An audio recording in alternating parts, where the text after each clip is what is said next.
Hey guys, it's Dima from DimusTech, and it's time to end this year. And this year we're just going through some of the products that we checked this year, and whether I'm using them, I'm still recommending them or not.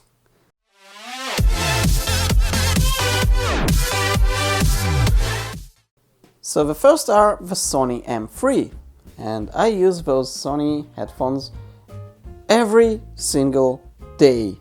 On my trip to work, on my trip home, if I go abroad on a plane, whenever I can, whenever I want, I use them. Both via Bluetooth, both via cable sometimes at work, whenever. They are really awesome and I still highly recommend them. They have only one downside, I'd say, that's the microphone. It's not that good when you actually trying to make a phone call. I never minded it since I don't like to talk on the phone, and it was never my intention with those headphones, but that's what it is. The case, I actually never use it almost. I actually put those in my backpack and that's it. So I still highly recommend them. Next is the Canon 24mm lens.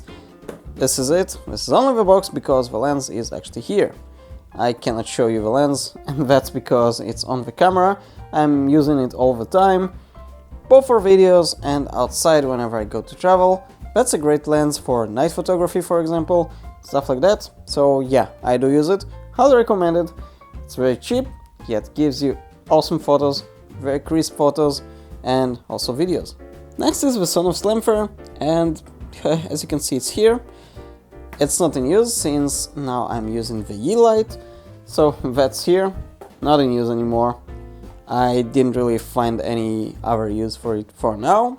I could use it in another room, but then I'd want to actually switch all the lights to the Slamfer or for the lights, and that's not about to happen anytime soon at least. So that one, though it's a good product, for me right now it's not in use.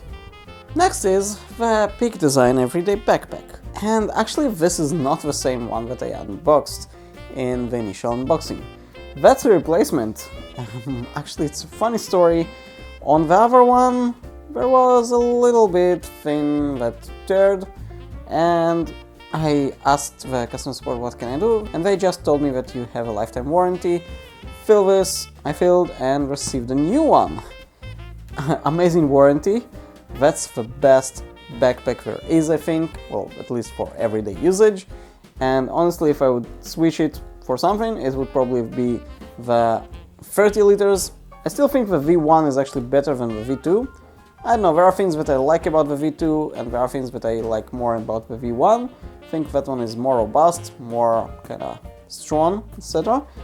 And there were, I think, about 2 times that I really didn't know what to do with myself because I needed more space actually. It was 2 days trips or something like that, so I did struggle with that. Now, what actually was tearing apart, I want to show you for a moment. This thing here, that actually started to tear and it was really getting ugly, sort of fluff here. I really hated it, and that's why I asked him what can I do. And that thing, you can put here sunglasses, or what I do with it, I just put here the GoPro selfie stick sort of, and then the GoPro is sitting here and you can actually shoot with that. And as you can see, the capture a little bit doesn't look that new right now, and that's because I use it a lot, seriously a lot. And actually I do need to get my everyday backpack clean right now. And while we at it, the slide, well, this one, I use it on every day that I go with my camera. It's very comfortable, very good. You can switch it on, off whenever you want. Currently it's off the camera that is shooting this video. And the capture, you just seen it. I use it all the time as well. The cuff, to be honest, which is here, I don't use it too much, but it's still very comfortable when I remember to use it. Sadly, I tend to forget it sometimes, and sometimes I really struggle without it. It's still very good. Honestly, if Peak Design didn't have such expensive products, I would probably order even more, and I'd love to check pretty much every Peak Design product there is, I think. Seriously, I really love their products. They are very good, and I highly recommend them if you can actually invest that much money in them. Sadly, they are expensive, so I'm not seeing myself getting an everyday backpack V2, the 30 liter, or something even maybe bigger, maybe 45 liter, which I actually had thoughts of. I don't think I'll be getting them, it's just way too expensive. Even the tripod, actually, I'd love to check it out, but I don't think that it's something that I'll check anytime soon. Oh, the Xiaomi Yeelight. That's an awesome product, which I've been using for quite enough time, and I can show you it because it's on the ceiling here. I use it a lot, obviously, every day when I'm in this room. I change the lights from here and there. Actually, when I'm shooting videos like right now, I switch to cold white. It's better for the color temperature on the videos, and whenever I'm just doing whatever else, I'm actually preferring the warm white. So I just ask Google to switch it. I rarely actually use the app that it comes with because Google pretty much can control everything here, so that's really comfortable. Great light. Honestly, if I'd have many of these, I'd probably switch all the house to those lights. They're really good, and it's really nice to have them. Really customizable lights, and I really love it. Next are the Logitech Z 333 speakers. They're quite good, I really like them, and they do have one downside, that if you're not listening to music for some time or to anything, or the volume is too low, they will sort of go to sleep and there is no control over it. You just have to put something louder and then they'll tune back on. Otherwise they might turn off on you even if you are listening to something but on low volume, like it actually happens to me quite a lot. There's another way to reset it, and it's actually to turn off and on with the knob, which is easy, but sometimes you don't get why you need to do that, and it's sad that you cannot actually disable this feature.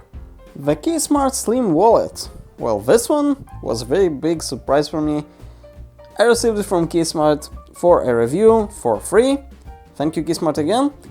But I didn't think I'll use it, and actually I use it quite a lot when I don't really need all of my stuff in the wallet. Just grab my ID, for example, and my regular credit card, put some cash here. I think there is some cash right now. I think there is even some, yeah, there is some cash right now. And yeah, that's kind of awesome slim wallet. I actually tend to use it quite a lot. I was very surprised, I didn't think that I'll actually use it, but it's the most useful product they actually sent me. I do use the others, but that's the most usable, I think. The KeySmart Pro, well, I actually tend to put it back to its original box all the time. I use it not often at all. Whenever I go abroad, I actually charge it and put it into my luggage. I don't use it for anything else. I actually use it for my luggage beacon, and that's it.